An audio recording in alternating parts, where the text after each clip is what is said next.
Hello and welcome to my shot-by-shot breakdown of the first full trailer for Sony's Venom in association with Marvel. I think it's hilarious that they had to make that distinction.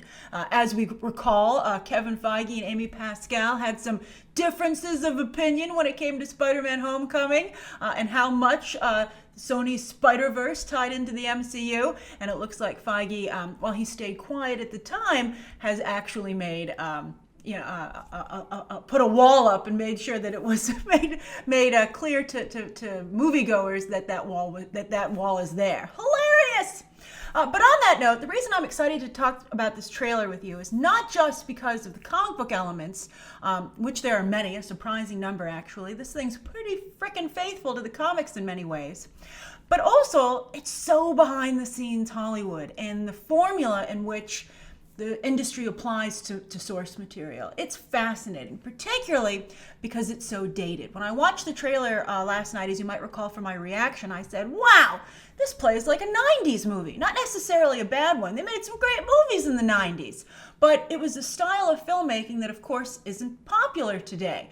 So it's weird to watch a new film that seems like it came out during that time period. And you can, if you look at I was curious as to how this might have happened, because Ruben Fleischer is a modern filmmaker, but I looked at the screenwriting credits, of which there are a couple, but leading the pack is Scott Rosenberg, who is a writer from the 90s in Hollywood. Fascinating.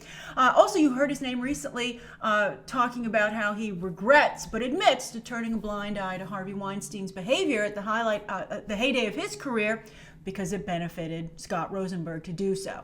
He wrote an editorial piece, I believe it was in Deadline is where it aired, got a lot of attention for its frankness and honesty. And now he's writing Venom. Also, Jeff Pinkner is a screenwriter on this. He has a screenwriting credit. He did Alias, that's like his big writing credit in his career. And while that's not the 90s, there is a little bit of a network television element to this as well. And not necessarily, again, in a bad way, but just if you realize these things, you start to recognize certain approaches in the movie, which again, I think is really cool. Kelly Marcel has done some writing as well on this as well. She's from 50 Shades of Grey, the first one, which I thought was the best written actually. And then she also did Saving Mr. Banks, so she has a lot of experience with female characters, so maybe she was brought in for Michelle Williams and Jenny Slate's characters. And then Will Beall, well, he's really more Ruben Fleischer's writing guy. Like when Ruben Fleischer does a movie, Will Beall comes in there and helps him massage the script. So that's the DNA of this 90s approach. I don't know why Ruben Fleischer, though, would go along with that, right? He'd be like, why'd you give me this old script? And they'd be like, we just wrote that. And he'd be like, well, Will, come in here, my guy.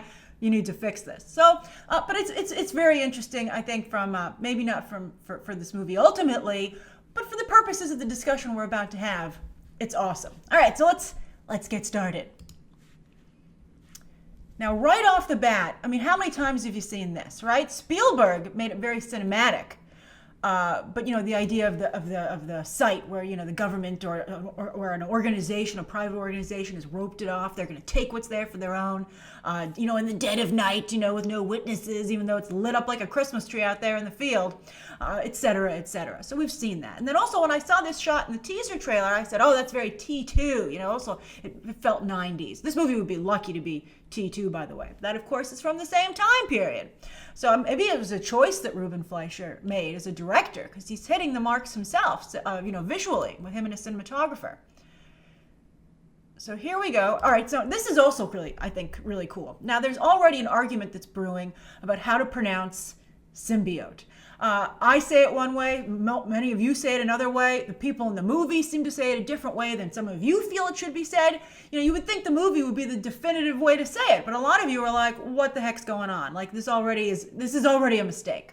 And it's funny to me because in comics, we read these words. We very rarely hear them read out loud, or we don't hear them So that's why we can go for quite some time having our own interpretation of how a word is pronounced. For instance, I always thought it was Dakin, Wolverine's son, only to find out, eventually that it was Dakin. And I was like, how do you get Dakin? So I think that's really interesting. And so I say symbiote, but I think some of you believe it's symbiote, like a crime syndicate. That's where you're getting the pronunciation from. So I'd be curious down below, how do you think this should be pronounced? But anyway, this private organization, which we're going to talk about in just a minute, but they've got 2 of these bad boys, at least in this shot. I think based on Marvel Comics history and with this organization in particular, they have, I think, even more. Or they're going to get a lot out of these 2. But anyway, here's Riz Ahmed, and he's like, oh boy, bonus time, CEO bonus time. Now he's playing a character called Carlton Drake, and he's the head of the Life Foundation, which in the comics is like a private organization to benefit the wealthy, right? And so I think that's a kind of a cool angle as well. But here, as we get into this, I'm getting to the story as it evolves through the trailer. But I like that he's talking here to his employees about, we've come so far, we're going to do this, we. And so I think some of you see where I'm going with that. But of course, what thrilled many of you about this trailer is that at the end, Tom Hardy refers to himself and the symbiote, or this Venom, as we, right? That's the trademark thing from the comics. Not I and me, but we. And so I think it's really nice to see that echoed in the company. Riz Ahmed's trying to sell this idea that we're also, a single entity. But of course, he doesn't believe it. Although maybe the symbiote or Venom is using Tom Hardy too. I don't know if it has the purest of motivations either. And they both like black. They both look. I like black. I don't know. I gotta say, as a New Yorker, I also adore black. It's my favorite color actually to wear. And Riz Ahmed looks sharp. So he's Carlton Drake, head of the Life Foundation. They got these things. They were like, woohoo, finders keepers. There it is. In association with Marvel. Hilarious. Feige's like, yeah, I didn't approve this. I got to stop other studios being able to put Marvel in front of their movies and maybe confuse casual moviegoers. So I think that's a hilarious development. Now look at this. I love this. This might be my favorite shot in the trailer because it's so old school Hollywood. So they're in this beautiful restaurant, and you can see that Tom Hardy, while his character feels very self-confident, as you can see from the way he's sitting, very close to his date. He has his arm around her. He doesn't care who's looking. But the other very revealing characteristic about him that this is meant to establish is that he's totally inappropriately dressed for this restaurant. And he doesn't care. That's the type of guy he is. That's Hollywood speak, right? They're like, we're going to establish his character very quickly and visually in this scene. We're going to establish his relationship, but also his attitude towards the world and also specifically the elite. He doesn't mind giving them the middle finger when it comes to fashion. And I believe reporting, as we're about to find out. But it's hilarious. It's very much a movie, storytelling trick. And it's effective, but it's so blatant here that I'm like, come on. Speaking of blatant, he literally says you work for an evil guy to his girlfriend. But come on. In today's environment, people are saying other people are evil all the time. So I think it works. I think his voice, the way he's saying it, is a little bit over the top. And she says, "Not me, my company." Also, how many people have said that, right? It's a tale as old as time, Michelle Williams. And so she basically, it looks like she set this interview up for him at the Life Foundation, right? So I think that would explain why a reporter such as himself, who doesn't seem to be, he seems like a bottom feeder reporter, which is from the comics, but it would be unlikely that the Life Foundation would usually grant him an interview. But Michelle Williams pulled some strings, as everyone's about to regret. So he's like, my job is to follow people who don't want to be followed, like that guy. Now look at this. So that's the PR consultant for the Life Foundation. Riz Ahmed's like, yeah, I'm doing a favor for Michelle Williams. Probably based on what I know of how movies are written and how Hollywood thinks, he probably has a crush on Michelle Williams' character and wants to get a feel for his competition, right? You know how this stuff goes down. So there's Tom Hardy's cameraman, who also looks, not like he's from a top organization.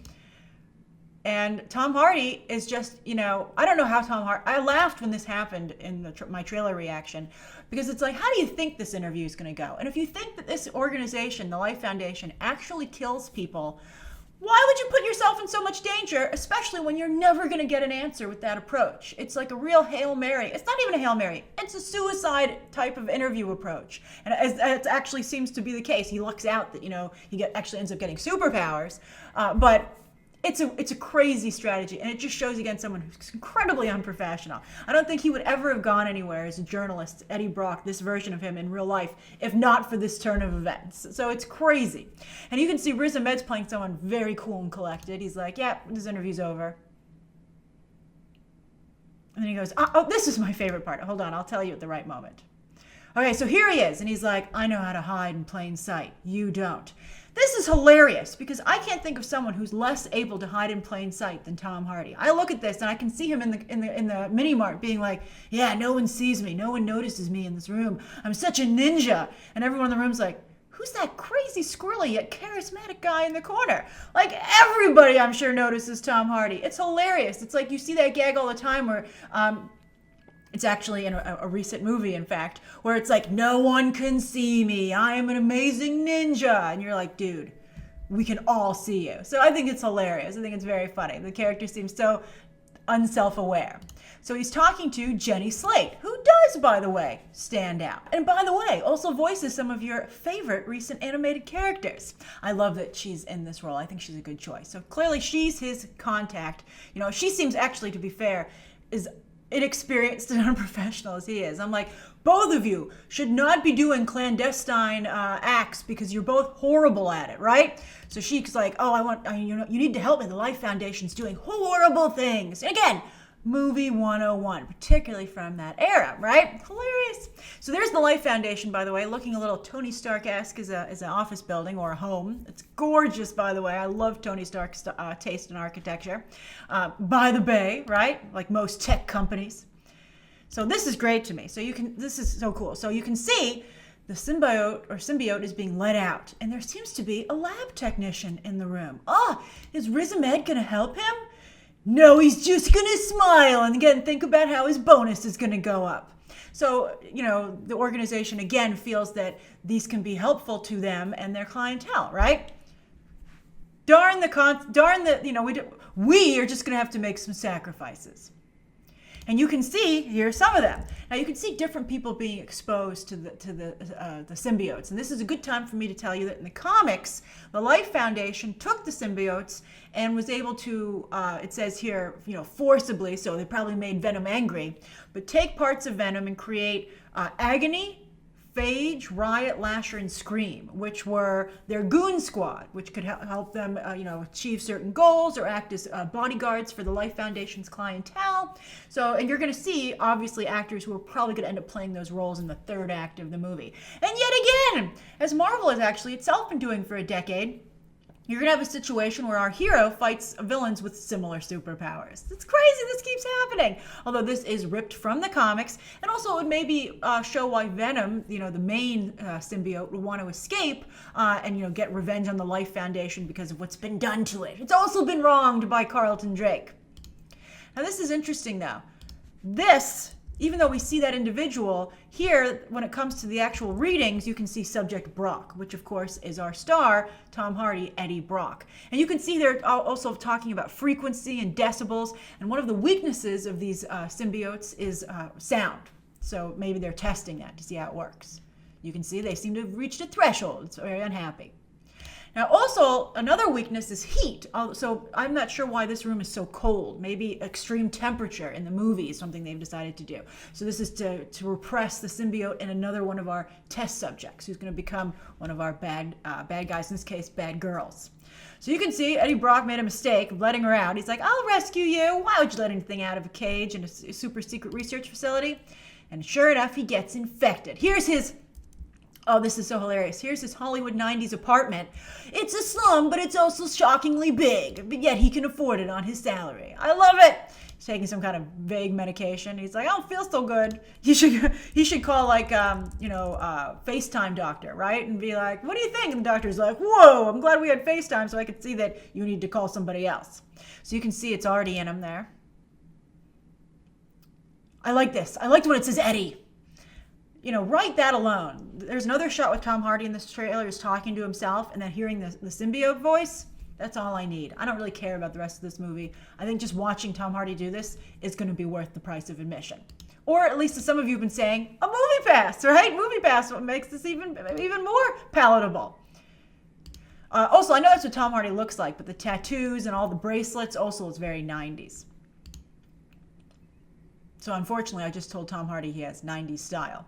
So I love this. They're like, Mr. Drake wants his property back. And so now here you can see he fights back and he doesn't know what he's doing, although he's already referring to himself as we. Like, why would we do that? Or, stuff like that. But some of you have said this reminds you of the Blumhouse movie that's coming out called Upgrade, where, somebody, gets some kind of like synthetic transplant or chip to help them with their recovery, and it takes over their body. And it is very similar. It sucks for that movie. I think that one comes out first, but Venom's going to get all the attention. And I think some people might say, I'll just wait for Venom. And it's horrible visual effects. I also had one of you write back to me in the comments and say, if this stuff's coming out of his clothes, wouldn't it be ripping up his clothes? It's just so 90s. They're like, no, it doesn't rip his clothes up at all. It just, somehow goes through the fabric, because we don't want to have to worry about the, the continuity on that, right? We don't have, our poor script supervisor has enough to worry about. There's where he said, why would we do that? So of course he's on a motorcycle, also so 90s. I love that right there. Oh, this is so great. He's talking to himself. I love it. It's so fantastic. It's like, do we have a deal? I'll help you be a better journalist. Venom, even Venom, that's how much easier it would be for him to be a better journalist. Venom's like, yes, it's pretty obvious what you should be doing. Now here, Riz Ahmed saying, what would you be willing to give up what you love most? There we go. Obviously, Michelle Williams. I don't like the anti-hero approach for this. Venom is supposed to be a lot more conflicted. The fact that he would go right to anti-hero, he's supposed to be largely a villain. He starts out as a villain for Spider-Man in the comics. So having him go straight to anti-hero, some of you have said it's more like Flash Thompson's version of the character and, anti-Venom, who Flash Thompson currently is in the comics. I agree. I don't like Hollywood pulling its punches. I think this, I don't know. That's a great shot. I still love that.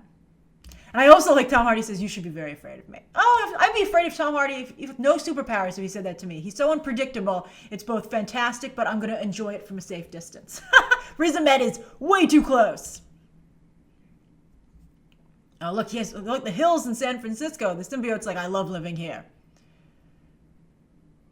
Now this is, of course, the money shot. He looks crazy. He looks like he's covered in gum. I'm like, ew. But I have to say, it does look like Venom. Some of you think it looks like Spawn, but Spawn hasn't been around for quite some time, so I don't think the brand confusion is going to be too big of a problem for this movie. But it looks weird and cartoonish, but yet also really convincing. And like, I look at that and I go, I think that's Venom. As a fan, I'm like, you got me. I'm convinced. But again, it's funny because it has a cartoonish element still to it. It has a 90s element to it. If someone told you this was from the great 90s movie Venom, you'd be like, yeah, it was, and that was a great movie. That's kind of how I feel about it. It almost has like, like T2, for instance. Speaking of T2, had great visual effects that kind of were a little along the same lines. So it's believable that it could have been accomplished at that time period. It's got the tongue. You got to have the tongue. Speaking of Spawn, Todd McFarlane is making that movie for Jason Blum, I believe, actually, and he's going to be directing it. So he better pay attention to this to make sure people aren't like, oh yeah, your movie's like Venom. So I think he better go for an uber realistic approach because 90s cartoon is taken. And I think it could be taken successfully. So what do you think? What are your thoughts? How are you feeling? Why do you think so many people are interested in this trailer? It's done very well since its debut. A lot of views, a lot of interest. Do you think it's like a hot mess that people just can't look away from? Or do you think people are legitimately like into it? I feel like somewhere in the middle. But I'm again, Tom Hardy is really pulling me over the finish line with this. So what do you think? Again, write your thoughts down below. And of course, as always, you can check out some more videos right now.